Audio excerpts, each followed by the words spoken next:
Hey everybody, it's Jason Blaha here with Jason Blaha Strength and Fitness, and today I thought I would address one of these kind of silly lines that people say about, well, this person just works harder than someone on steroids. Really silly idea. But a quick reminder, if you guys will please click like down below and drop me a comment, I would appreciate it so much. And granted, there's going to be a lot of nuance to this conversation. Obviously, when it comes to some of this stuff, yes, it can be very difficult for people to train hard when they start abusing extremely large amounts of these various substances. That's not what we're necessarily talking about. But it's this idea that when you see people out there, they're like, oh, well, I just work harder, or they see anabolics or PEDs in general as just a lazy way. Well, that's not necessarily the case. And I think people need to understand that when you're looking at your idols, your heroes, a lot of these professional athletes, elite athletes, or even various influencers you might be following, well, that's just not true. That's not how it works. And I will address briefly why at a certain threshold that could be true. Like you just can't continue to work at a high level due to the side effects preventing it. But that's usually people in very large amounts of things. So there's a reason a lot of pro bodybuilders train really, really lazy. Really lazy. But I digress. Back over to the point when you're dealing with people below that, like a lot of elite athletes, no, that's not true. And here's what I mean. People say, well, I'll just train harder. Well, how are you going to train harder? Right? The body has limited recovery ability. And I think people forget that. Like you have a limit to your work capacity and recovery ability. Like your body is not just an infinite machine. Okay? And what I want people to think about in this context, when you're talking moderate amounts of some of these things, like you do understand, and hopefully people understand this when they make a silly statement like that of, well, this person trains insanely hard, therefore I know they're not on anything. Well, that's usually the opposite. Okay, usually the opposite. So why do I say that? It's recovery in a bottle. Okay, and I think people forget that, right? They forget that things like testosterone, anabolic growth hormone, speed up recovery. Okay, like we all grasp this, right? Does everyone understand this? Show of hands. These substances speed up recovery from training. They speed up muscle protein synthesis. They can, in some cases, even speed up collagen synthesis. All right? They literally make you recover from training faster. Right? So why does that matter? That means you can train harder. In other words, we always say this to people, we build muscle when we rest. Like we're not gaining muscle in the gym. Like recovery is the name of the game. Recovery is everything. And this is why we talk about nutrition. We talk about sleep. We talk about all these things because any training that you do not recover from isn't benefiting you. It just turns into junk volume. Okay? See where I'm about to go with this? You're only going to recover from so much training, and the harder you train, the lower that threshold goes. It becomes harder and harder to recover. Well, a lot of these substances literally enhance recovery. So therefore, a person could, in theory, train harder. Am I saying they always do? No. But this is one of the primary things athletes do. Like people have to remember that. Like really serious high-level athletes who understand this are like, if I take this, I can recover from more training. I can train even harder. Okay? Right? Well, there's that. Well, how about the motivation in? Again, this is not all substances that people take. Not all substances that people take.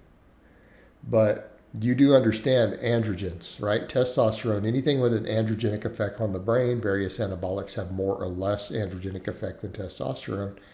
Androgens create drive. Okay. All right. Think about that. Think about that. When you think of high testosterone levels, what do you think of? Oh, drive, motivation. Why? Because it's reality. People who have clinically low testosterone, their motivation in general suffers. In the gym, in their work, right? Like there is a mental aspect to this with drive and motivation. Okay. So in this case, these are people may be injecting liquid motivation. Okay? So again, the problem with, well, you're just going to outwork them. Well, they're chemically enhancing their work ethic. Now, is it going to automatically happen? No, but keep that in mind. People are chemically enhancing their work ethic. All right, what else? Does everyone understand they improve endurance and work capacity? Again, why do you think Lance Armstrong? Why do you think endurance athletes use small amounts of testosterone, growth hormones? Right? This is well documented. They get caught for these things. So you wouldn't even be testing for them in sports. Like if testosterone did not improve endurance at all, and it only does it in modest amounts, right? There's a certain threshold where it reduces endurance. Okay, there's a dose threshold to where it can start to hurt your endurance and cardiovascular capacity, and some anabolics do. A lot of them enhance it, particularly at very low doses. All right? So they improve endurance and work capacity, the ability to train longer without running out of energy. They can let me be clear. They even improve red blood cell count. This is one of the side effects of testosterone. It can increase red blood cell count. Well, that gives you more endurance. You can run longer. You can cycle longer. You can train longer. You have better blood oxygen supply because of it. So at this point, there are people who are injecting recovery, work capacity, and motivation. So let us be clear. So when we talk about work, people are chemically enhancing their recovery from training, chemically enhancing their psychological motivation, chemically enhancing their work capacity and endurance. So if someone says, well, I'm just going to outwork, you're going to outwork someone who is literally injecting artificial work ethic and recovery and endurance. Are you sure? Yeah, that's not realistic. That's not how it works. Like, this is a silly idea. So when someone says, oh, well, my hero over here, he must be natural because he just works harder. He's the hardest working, hardest training, and look, he just recovers from all of it. All right, to me as a coach and an athlete who has 25 years in the game, that is actually an accusation of drug use. That's not evidence of being natural. That's anecdotal evidence to suggest they're on something. Do we grasp this? You're describing a PED user. They work harder and longer than everyone else, and they recover from it easier. Okay, do you understand that even tendons, there are drugs to make tendons stronger and heal faster? Growth hormone actually does that, by the way. So it sounds to me like you're describing someone on testosterone and growth hormone. That's what it sounds like.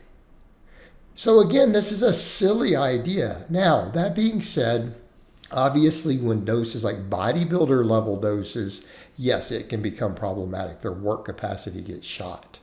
They get back, so like oral anabolics, for example, cause back cramps and back pumps. They'll struggle with certain things, of course.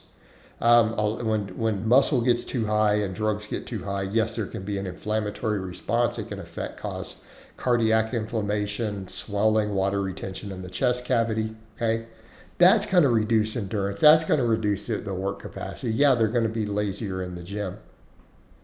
They're not going to be able to do as much. They're not going to be able to do certain movements as easy. The squatting and stuff can become more difficult. Right? But these are side effects of abusing huge amounts. The other stuff is actually really what you see in people who don't need to be bodybuilder massive. So when you look at a lot of fighters, endurance athletes, stuff like that, actually very moderate amounts of testosterone enhances all those things, including endurance. Okay, so this idea that someone has that, well, they're just going to outwork a chemically enhanced superhuman who is also injecting motivation. No, probably not. This is a silly idea. It's not realistic.